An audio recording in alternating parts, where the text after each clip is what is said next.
$5 Games presents Masters of Magic. This game is what I saw my older siblings play all the time growing up. The good news is that the Steam version doesn't freeze. Because yeah, originally they made multiple save files and had to navigate all around the game freezes. So why did they actually still play it? Because it was incredibly fun, and still is even after 30 years. Weird that this is my first time playing it. The story is that you're a wizard and trying to either master magic or conquer the two planes of existence. There are up to 4 other AI wizards, online goes to 14. The gameplay consists of picking your wizard, which controls what spells you learn, as well as a starting race. And then have fun right-clicking every single thing in order to learn what it does. Because there's a lot. No, there's no tutorial, but the difficulty of intro seems adequate enough. Essentially, you're trying to manage growth and exploration. Exploring is simple. You take your armies and walk around the randomly generated worlds. Generally, you're looking for good land bonuses to build cities,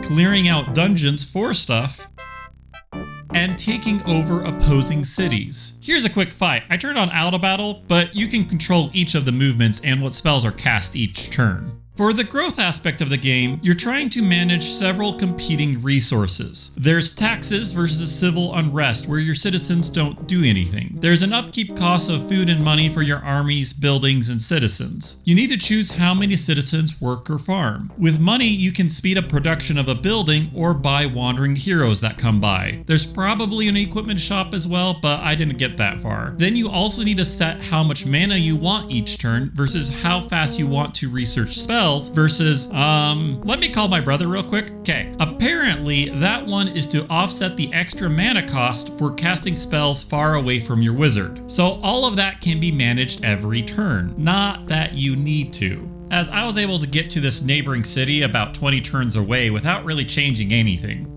And also to speed it up, I was able to tell my army ahead of time to go there, so it automatically moved every turn. If I didn't tell my army to do that, the game will actually cycle between every army until everyone is assigned to do something. As such, there's an option to have them not do anything until I tell them otherwise. Altogether, it makes for a really nice quality of life experience. Learning everything is kind of rough, but it was also impressive how much depth the game had to offer. There's even over 80 different units that you can comprise your armies and citizens of, which is impressive even by today's standards. That's a wrap for this game. Subscribe, I do 5 games each week until I get to 100 videos. Consider picking this game up instead of a magic hat.